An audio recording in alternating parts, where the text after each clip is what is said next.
সকাল বন্ধুরা, আশা করি আপনারা সকলে ভালো আছেন। আমিও ভালো আছি।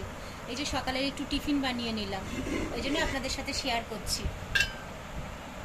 এই যে একটু লুচি করেছি, কিন্তু এটা কিন্তু কালো লাগছে কেন বলুন তো? এটা কিন্তু আটা দিয়ে করেছি, পেটটা অতটা সুস্থ না তো, ওই কারণে আজকে একটু খাওয়ার ইচ্ছা হয়েছে, করলাম। মেয়েও বললো একটু করো, যাই হোক, আটার লুচি এটা, ঠিক আছে। এই যে দিয়ে দিলাম তোকে দুটো ব্যাস। আর কেন, না এইটুকুনি না না, কেউ আমি খায়? খেতে পারবো না, খেতে একটা পারবো খা। না, ব্যাস।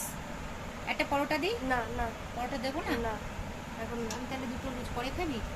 অনেক লুচি তো, ভাই হলে ভাইও দুটো খেতে পারতো। থাক, এই রইলো, আবার পরে তুই খাস।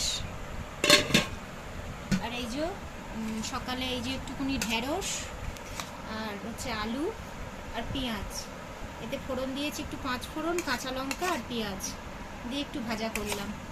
অনেকদিন ঢেঁড়স ভাজা হয় না, তো ভাবলাম যে ঢেঁড়সটা তো একটু পরিমাণটা কম আছে, ওই জন্য একটুখানি আলু দিয়ে দিলাম। আলুটাও একটু বেশ ভালো লাগবে খেতে। হয় না সেরকম একটা টিফিন করার সময় হয় না, কিন্তু করছি। আমার শরীর অল্প করে দাও। খুবই খারাপ, শরীরটা, কিন্তু কি করব, খেতে তো হবে। আর সত্যি বলতে কি বলুন তো,